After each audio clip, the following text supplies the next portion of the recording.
Muito bem, Namastê, Hare Krishna, mais uma vez, bom dia a todas as pessoas na sala. Então, né, como nós havíamos falado aí anteriormente, a gente vai agora dar, né, sequência aqui na nossa, nos estudos que a gente faz aos sábados a respeito dos temas que nós, não é, estamos tratando aqui, enfim, como o ditado, né, onde é que eu estou amarrando meu burro? Onde é que eu estou, né?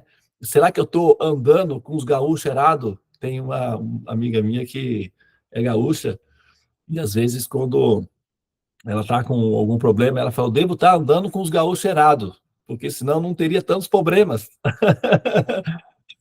Então, será que nós estamos andando com os gaúchos certo?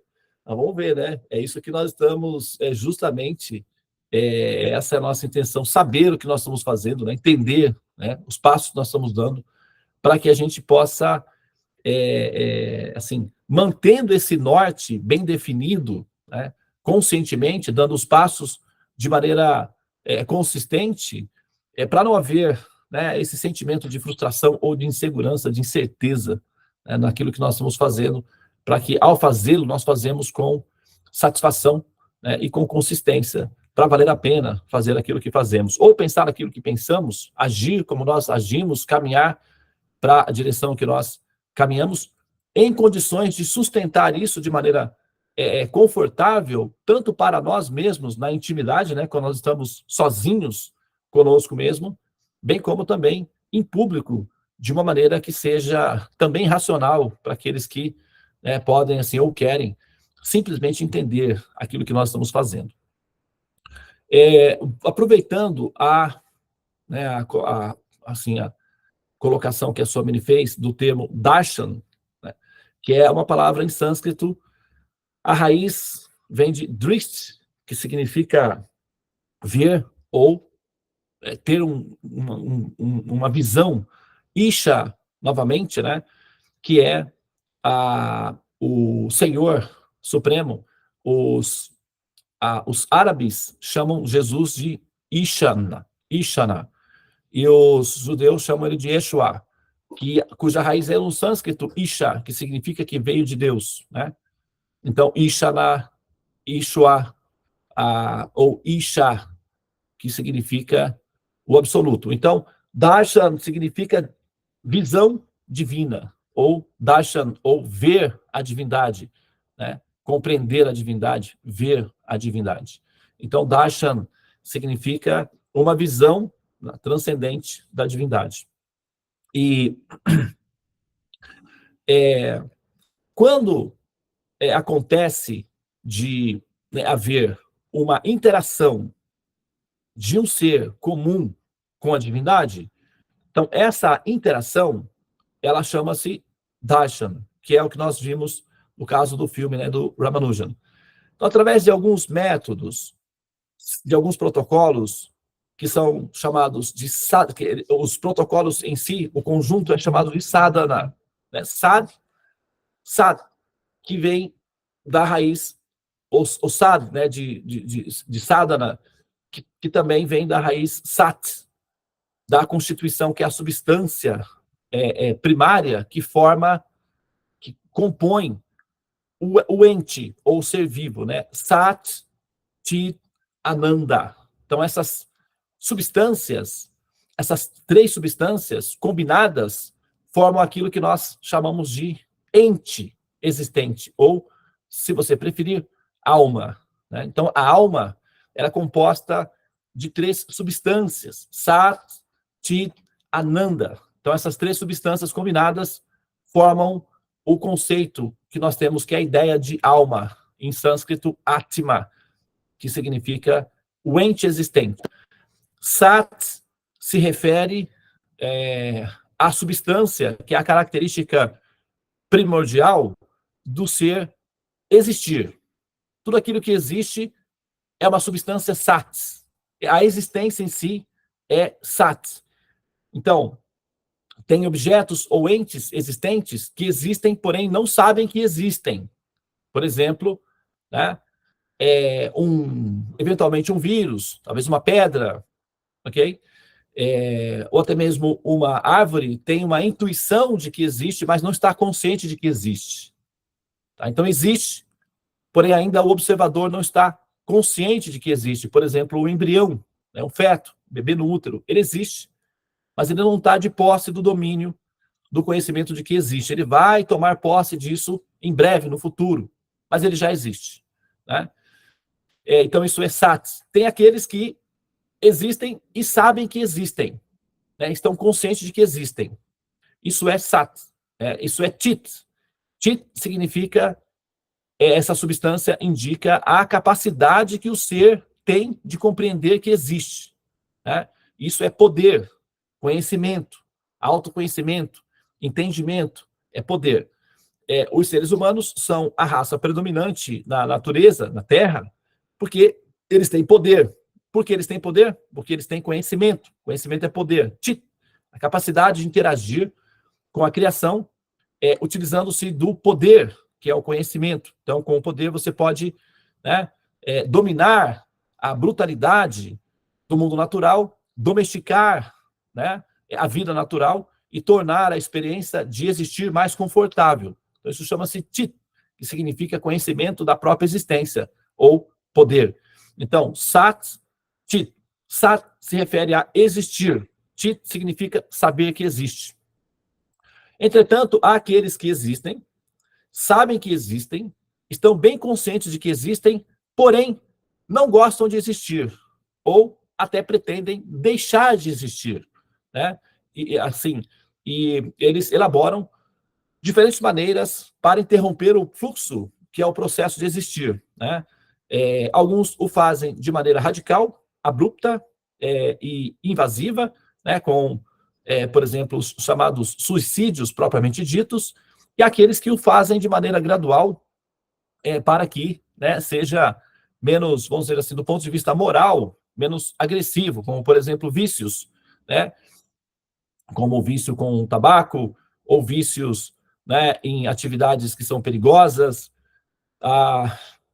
com drogas, álcool, etc., que são considerados suicídios graduais, né? São doenças progressivas e fatais, que levam necessariamente à morte. Então, é um suicídio programado, lento, mas é uma tentativa de eliminar a própria existência, de forma gradual. E porque essas pessoas, elas estão insatisfeitas com o ato de existir, porque ao elaborar a conjecturação, que é o sentido do existir, chegam à conclusão de que existir é efêmero, banal e insatisfatório. Então, eles querem deixar de existir. Falta aí o princípio que é a substância ananda, ou o prazer de existir. Tá? E aqueles que são intermediários são aqueles que sentem o desconforto do processo de existir em meio ao desafio, né, que é o problema da morte, das doenças, a questão do mal em si, e tentam, de alguma forma, elaborar uma justificativa que torne o ato de existir mais confortável. Esses são chamados os transcendentalistas, os religiosos, espiritualistas, né? Pessoas que, enfim, né, que são os terapeutas de si próprios, aqueles que querem se resolver para ter um prazer no ato de existir. Então, são aqueles que buscam a satisfação no ato de existir. Então, eles se esforçam por se equacionar para que a experiência da existência seja prazerosa. Né? Então, esses são aqueles que estão em transição. E há aqueles que já estão estabelecidos em prazer de existir, não como consequência da ignorância, da idiosincrasia, que é a brevidade da vida humana, mas sim aqueles que já compreenderam o motivo principal da criação, se harmonizaram com o processo da criação e estão, de forma bastante segura, sincronizadas com o processo que é o ato de existir, de acordo com o plano original da criação, que é a mente do Criador. Então, esses que estão estabelecidos em estado de satisfação de existência, isso chama-se Ananda. Então, quando o ser harmoniza-se com a existência e sente prazer de existir, isso chama-se Ananda. Então, Sat, existência, Chit, conhecimento da existência, e Ananda, prazer de existir. Então, quando esses três atributos estão integrados num único ser, chama-se esse ser de autorrealizado, é um ser com autoconhecimento, tá? Então, na busca da interação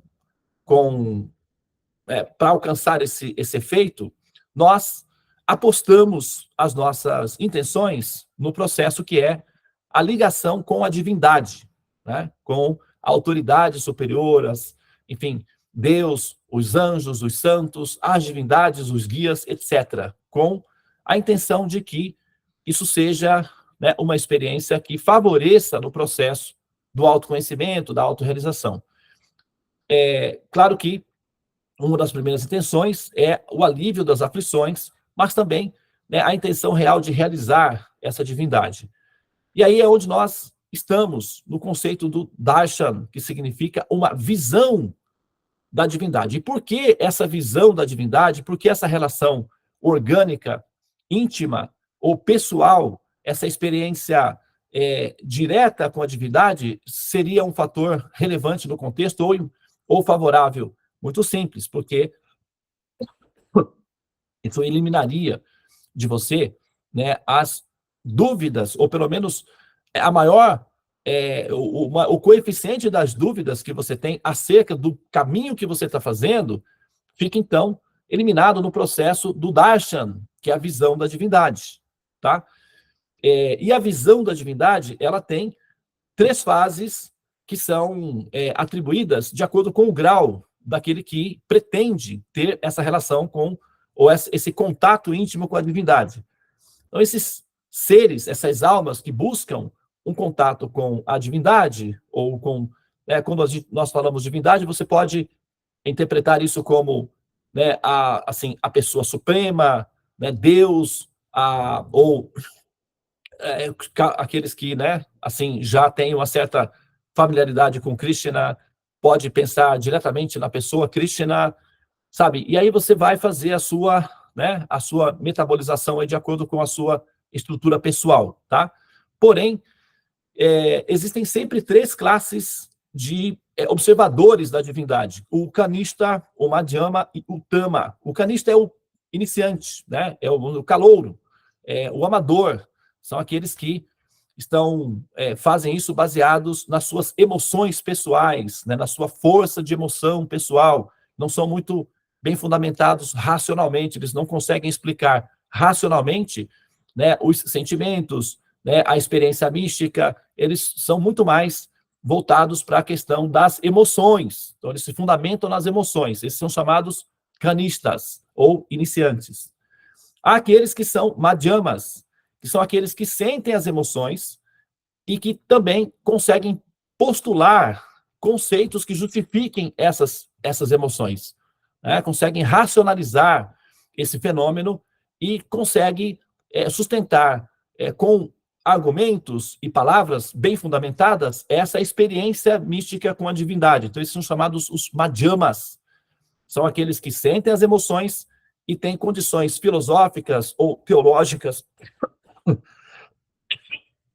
e também psicológicas de explicar aquilo que estão fazendo, que não são simplesmente pessoas que têm emoções e relegam à humanidade, né, assim, a obrigação de terem que entender as emoções. Não, são pessoas que têm uma certa compaixão do outro, né, a ponto de poder explicar ao outro o que é esse fenômeno das emoções que elas sentem, tá? Então, isso chama-se madhyama, são os intermediários. Há também aqueles que são tamas, aqueles que sentem as emoções, conseguem fundamentar isso de maneira coerente e racional, e que também são capazes de ensinar outros a fazerem o mesmo caminho e terem as experiências diretas, de maneira segura e, vamos dizer assim, didática. Tá? São chamados, né, os mestres, os gurus, aqueles que ensinam outros a como ter acesso à divindade, entender as experiências com a divindade e conseguem também ensinar outros a como fazê-lo. Então, sempre vai ter esses 3 tipos de observador em qualquer área, em qualquer ramo do conhecimento da humanidade, tá?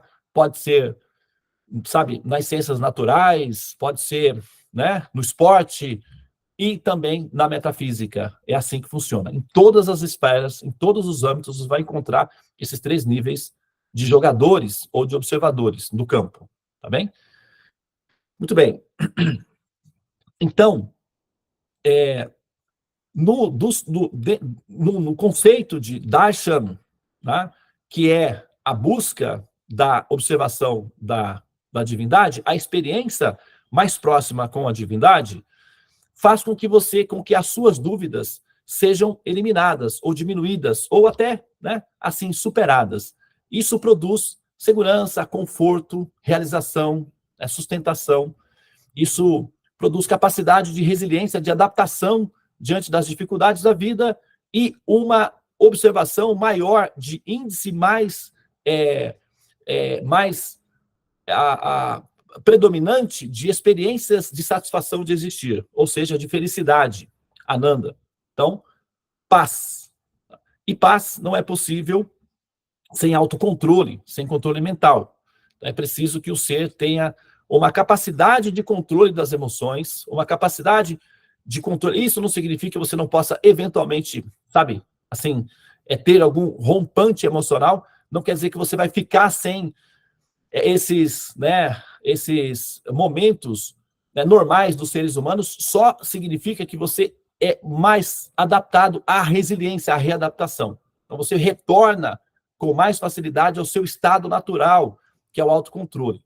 Tá? Então, isso é capacidade de controlar as emoções. Não quer dizer ficar sem emoções. Não quer dizer fingir não ter emoções. Não é isso. Tá? Autocontrole significa uma alta adaptabilidade na resiliência, ou seja, na capacidade de voltar ao normal. Não ficar sempre normal. Ficar sempre normal não é isso. Tá? Isso é uma teoria bem assim romântica do que é o autocontrole. O autocontrole é a capacidade de se adaptar com mais flexibilidade e com mais rapidez, né, ao ponto original. Tá? Isso é controle emocional. Então, sem controle da mente, não pode haver paz. Ok? E paz é a base, é o campo fértil por onde o ser experimenta a felicidade. Ananda. E por paz, nós queremos também entender que as dúvidas acerca do processo da existência e do ato de existir já foram equacionadas com o conhecimento. Então, o conhecimento produz paz. Tá?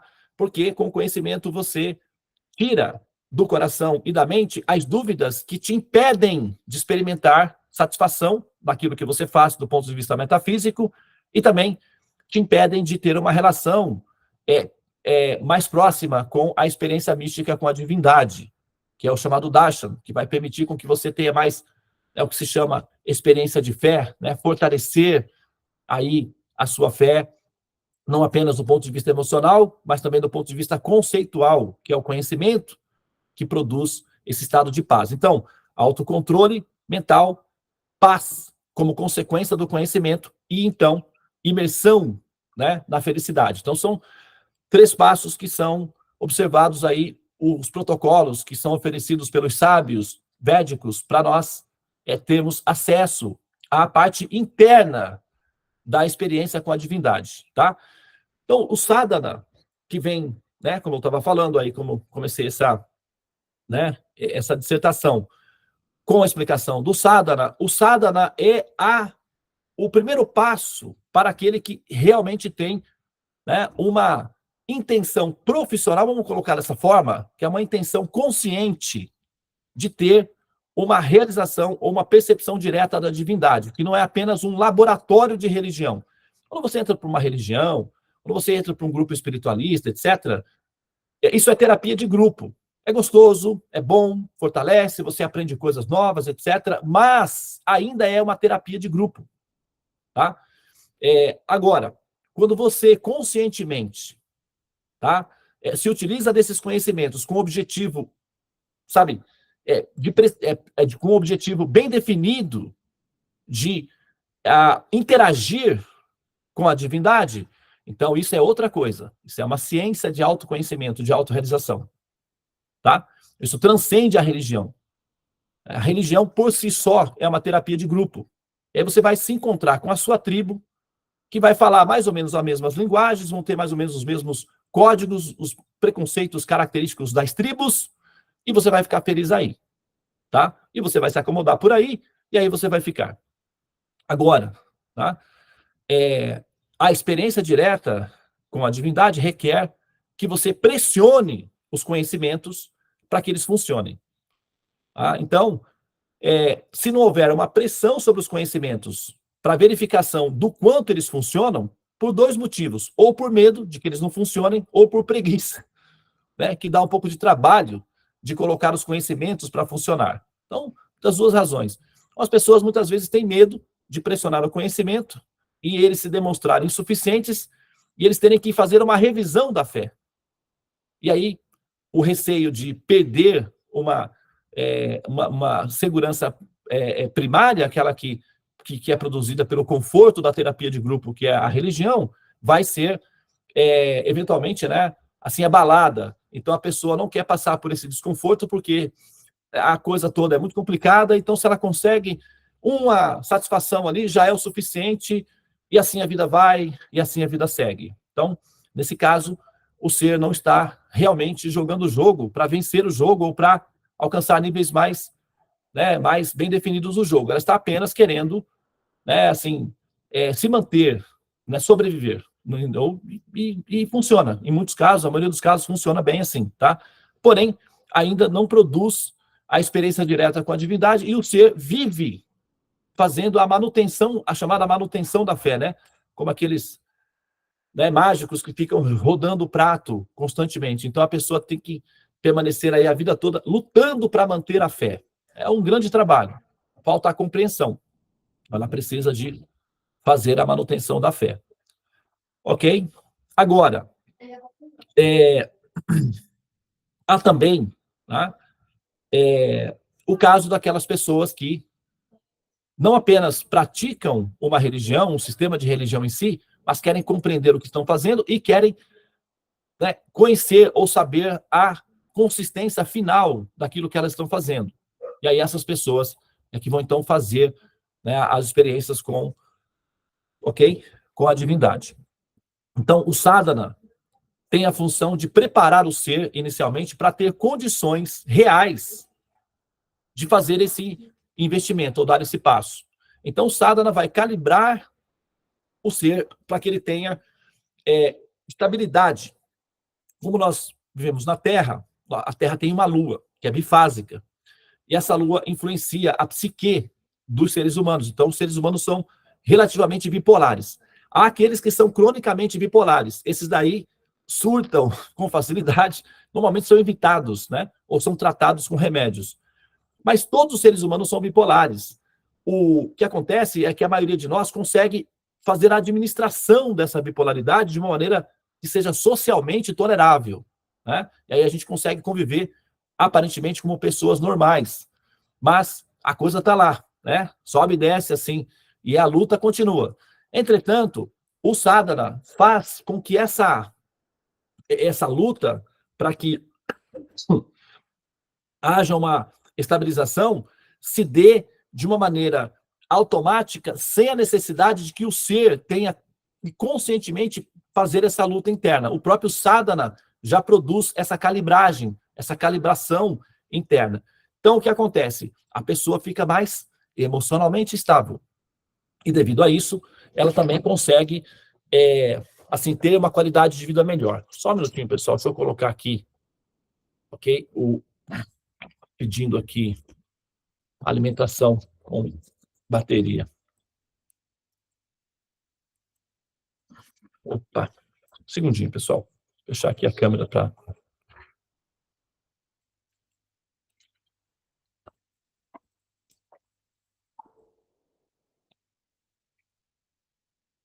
Muito bem. Então,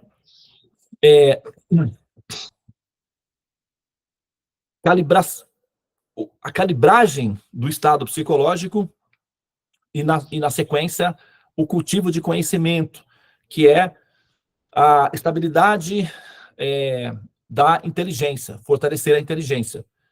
E posteriormente a isso, a descrição, ok, da divindade em si, que o ser vai, uma vez que está emocionalmente calibrado e com a inteligência saudável, então ela começa a pensar a divindade de maneira, assim, de maneira proativa. Ela vai querer entender essa pessoa, entender o mundo dessa pessoa, como são as coisas aí, caso eu apostasse total essas fichas aí, digamos, qual seria o meu destino final, né? Nós temos uma série completa aí atrás, falando sobre as moradas celestiais, né?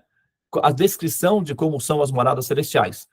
Então, nesse momento, quando a gente chega nesse ponto da pesquisa, tem os chamados rishis, que são aqueles que tiveram que têm a visão da divindade, que veem a divindade e que podem descrevê-la. Esses rishis, eles são semelhantes a satélites. Eles não estão necessariamente ligados à Terra e também não estão necessariamente isolados da Terra. Os satélites, eles orbitam na estratosfera. Eles são presos à gravidade da Terra, mas não estão em contato com a Terra, tá? Então, assim também são os rishis. Eles são almas compassivas, piedosas, com o sofrimento das entidades vivas comuns, mas também eles não estão necessariamente atreladas, apegadas ou condicionadas à vida humana comum.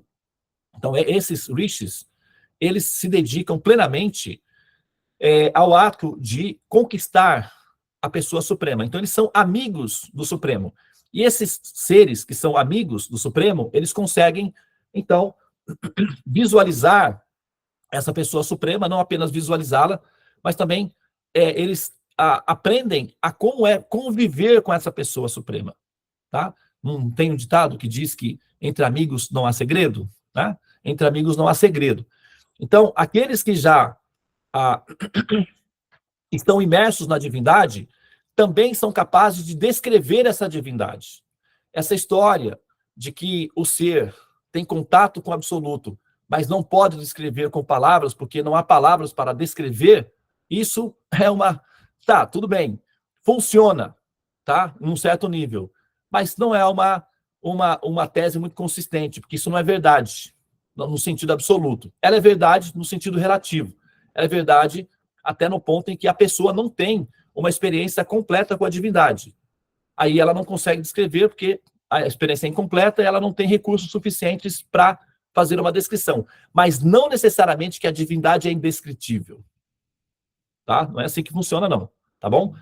Os rishis, ou aqueles que têm o darshan, ou a visão da divindade, conseguem se descrevê-lo. Inclusive, conseguem, interagir com essa divindade a ponto de conhecer algumas nuances, alguns detalhes específicos, particulares da divindade e informar aos demais como é isso. E ensinar os demais a como também ver aquilo que eles veem. Não apenas falar, né, de maneira que o outro tenha apenas que acreditar nas palavras daquele que está falando, mas também que podem ensinar como o ser pode ver exatamente a mesma coisa. Basta apenas que tenha uma intenção amiga, ou seja, que seja uma pessoa com condições reais, né, de aproximar-se dessa pessoa amiga. Por quê? Tem um detalhe, ok? Que todas essas descrições, normalmente, ou elas são faladas, demonstradas diretamente pela pessoa suprema, e aí os rishis, determinado rishi específico vai descrever isso, né? E depois outros vão checar e também vão ver e vão confirmar, é isso mesmo, é assim mesmo. E, inclusive, tem alguns detalhes a mais que não foi descrito, que é assim, assim, assim. Então, vai aumentando a descrição dessa realidade interna ou da pessoa suprema. Ou então, pode ser, como eu disse, né, falado diretamente pela pessoa suprema, ou pode ser falado por alguém que está em contato com essa pessoa suprema e os demais vão checar, não a veracidade, mas a realidade que está sendo definida aí. Então, essa imersão é possível apenas para o que se chama de amigos, tá? Olha só, a ideia de que Deus quer ansiosamente, de que a pessoa suprema está ansiosa para ter um relacionamento com a humanidade ou com os seres humanos, não está muito bem explicada, tá? Não está muito bem elaborada, não está muito bem apresentada. Não é assim, não. Tá? Não é assim que funciona. Nós, por exemplo, nós não estamos ansiosos para ter amizade com todo mundo, ou para estar com todas as pessoas. Nós gostamos de algumas pessoas porque elas são simpáticas, ou são pessoas de bem, ou pessoas, né, com um certo nível de empatia e de segurança que não vai nos magoar, ou pessoas que nós amamos. Tá? Nós podemos até ser gentis com todas as pessoas do planeta Terra. Ter gentileza é algo que, né, faz parte da maioria dos os seres humanos. Né? A maioria dos seres humanos são gentis, tanto é por isso que nós temos uma humanidade, senão nem haveria humanidade. Então, predomina mais pessoas boas do que pessoas ruins. Então, ser gentil com a humanidade toda é algo que nós somos capazes de fazer, sim. Entretanto, levar para dentro de casa e abraçar com carinho uma pessoa, só amigos. Nós não somos assim? Isso é uma característica de pessoas, né? Seres, pessoas que são assim. Então, o Senhor Supremo, aí eu já não vou defender o conceito genérico de Deus. Aí cada um tem a sua ideia de Deus, cada um tem seu caminho religioso, a sua revelação respeitável, honrável de Deus, e esse conceito Deus é genérico, tá? Então, eu não vou falar do conceito genérico de Deus. Eu vou falar especificamente daquilo que eu entendo, ou daquilo que eu conheço, ou da pessoa que eu conheço, ou da pessoa que eu entendo, da pessoa que eu vejo, tá? Eu não vou falar do princípio genérico. Então, estou falando de Krishna. Né? Eu sou relacionado com Krishna, a pessoa que eu vejo é Krishna, a pessoa com quem eu interajo é Krishna, então é dessa pessoa que eu vou falar. Tá? E isso eu não estou impondo que todos devem fazê-lo, mas estou sugerindo que aqueles que o fizerem vão ter as mesmas experiências que eu tenho, porque outros antes de mim também já tiveram essas mesmas realizações, e não é um segredo para amigos. Qualquer pessoa amiga também tem acesso às mesmas realizações, tá? Basta ser um amigo, tá? Para ter acesso. E um pouco de conhecimento se aprende com os amigos. Olha, Krishna, ele, nos mantras akáshicos, todos os dias, pelas manhãs, nós falamos o mantra akástico, né? Eu estou aqui já entrando no meu tempo, estou concluindo a minha fala aqui. Nós recitamos os mantras akáshicos. Esses mantras akáshicos são 5 mantras, são 8 mantras, na verdade, 9 no total, né? Selecionados para corresponder ou para fortalecer os itens que compõem a estrutura da nossa, vamos dizer, da nossa existência, né? Que são os elementos terra, fogo, ar, éter, não é? Terra, fogo, água, ar, éter, que são os elementos chamados tangíveis, né? Matéria bariônica, os elementos grosseiros, e mente, inteligência e o ahankara, que são os elementos sutis que constituem a parte software do ser, né? Que é a parte física, o hardware, que é o corpo, e a parte software, que é a personalidade que interage com o corpo, chamado ahankara. E tem, né, o nono item, que é o item superior, que é o Atma, ou seja, o jogador que interage com toda essa estrutura. Então, os mantras akáshicos, no total de 9, têm uma função de ativar cada um desses elementos para conduzir esses elementos para uma direção que é a realização, o autoconhecimento e cumprir o Dharma da vida humana, aprendendo qual é a função da vida humana e transcender a vida humana, deixando de renascer no ciclo do samsara, né? Ou o ciclo dos repetidos nascimentos e mortes nas formas humanas. Esse é o projeto, né, educacional do conteúdo védico. Então, a gente está aí nessas fases aí. Agora, quando a gente tem o mantra akástico entoado, capítulo 10 da Bhagavad Gita, versos 10 e 11. Eles vão dizer o seguinte, tá? Para eu concluir aqui a minha fala de hoje. Teshan Satata Yuktanan Bhajatan Priti Purvakam Dadhami Bhudyogantam Yenamanu Payantite. Ok? Então, o Senhor Supremo, na pessoa Krishna, tá? Que eu estou advogando essa causa, ok? No sentido de que é a causa que eu me sinto seguro em advogar, sem constrangimentos, tá? Então, eu estou falando diretamente da pessoa, não estou falando do termo genérico, porque o termo Deus é um posto. Quando você fala presidente da República, é um posto. Porteiro do prédio, é um posto. Motorista do Uber, é um posto. Deus, é um posto. Agora, quem é a pessoa que ocupa o posto? Quem é a pessoa que ocupa o posto do presidente? Quem é a pessoa que ocupa o posto do porteiro do prédio? Quem é a pessoa que ocupa o posto, tá? Assim, do motorista do Uber? Tem uma pessoa ali. O posto é genérico. Mas quem é a pessoa que ocupa o posto? Tá? Então, eu estou falando aqui da pessoa direta que ocupa o posto, que é o conceito genérico que nós temos de Deus. Não estou falando de uma pessoa. Eu não estou falando do posto genérico da pessoa. Estou falando diretamente dela, tá? Essa pessoa Krishna.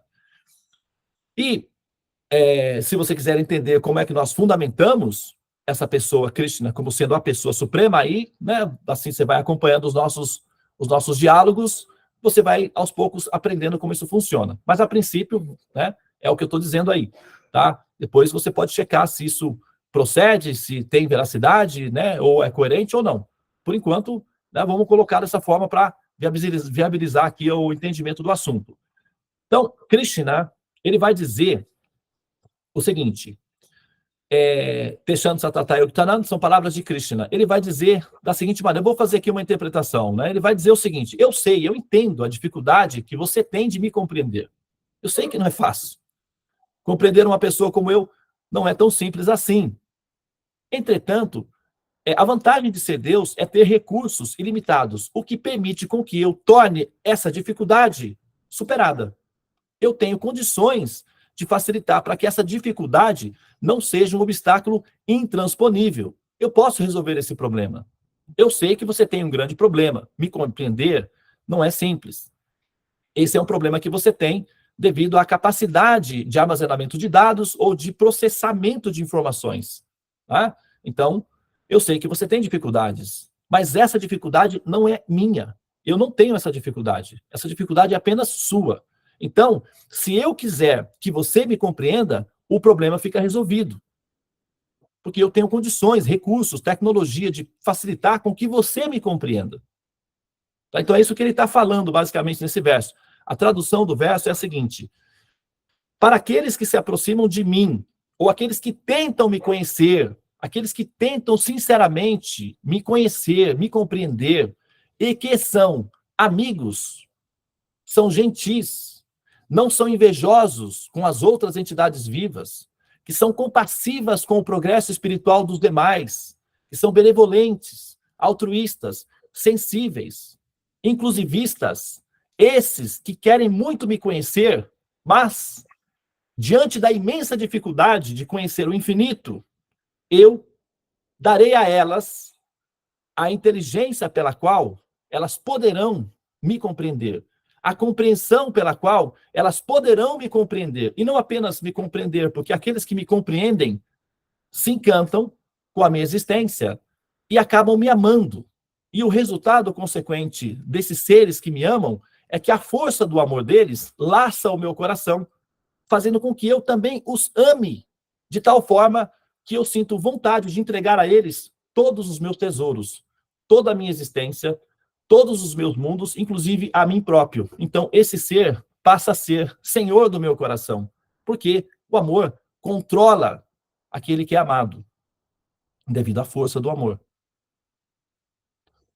Então, Krishna, ele está dizendo que não vai haver dificuldade para compreendê-lo para aqueles que são amigos, que se aproximam dele com uma atitude sincera de amizade. Agora, como é que Krishna vai dar esse conhecimento? De duas formas. Através do mestre, que são amigos dele, que sabem descrevê-lo, sabem falar sobre ele, é o primeiro passo.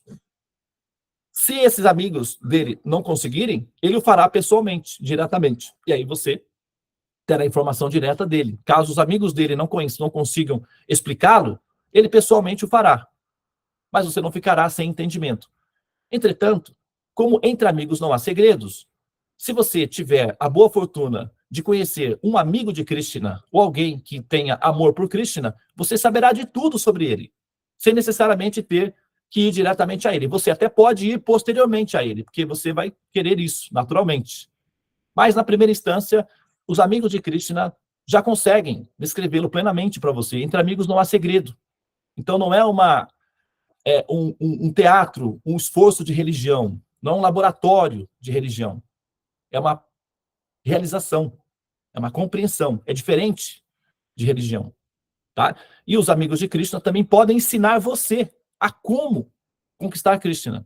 E uma vez que você o conquista, a visão direta da divindade passa a ser sua também. E você também será capaz de descrever Krishna e de ensinar outros a como amá-lo. Isso sem que seja uma experiência desconfortável, que você tenha que lutar pela sua fé, porque a compreensão é superior à fé. Isso chama-se realização, Vijnana. Agora, no próximo verso, akáshico, Krishna vai dizer: Teshan evanukan patam aham agyanajantamaha nashayami atma bhavaisto gyana dipena bashotaha. Então ele vai dizer que eu sei que as dificuldades são resistentes, são como bactérias difíceis de serem assim eliminadas, né? E isso assim volta constantemente devido à ignorância. Então, a ignorância vai tentar arrastar esse meu amigo constantemente para a escuridão, para os medos, para a desistência, para a letargia, para o medo em si. Porém, eu, estando residindo no coração desse ser, que é um amigo querido, que se esforça sinceramente para ganhar meu coração, e esforço sincero não é apenas rezar para ele, sim, tentando suborná-lo com as rezas, não é isso. Tá?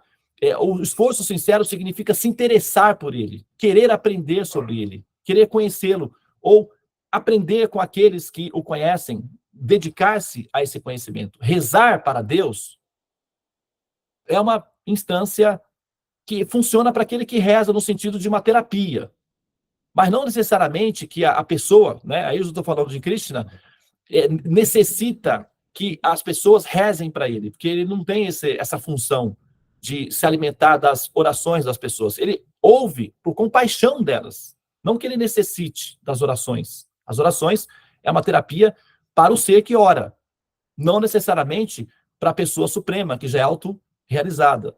Entretanto, devido às dificuldades que esse ser sente no caminho até chegar a mim, devido à ignorância, estando eu residindo em seus corações, e tendo elas como minhas almas queridas, amigas queridas, destruirei com a luz brilhante das realizações acerca de mim, dos conhecimentos que saem de mim, toda a escuridão que surge no coração delas pelo contato que elas tiveram durante longo tempo com a ignorância e a escuridão.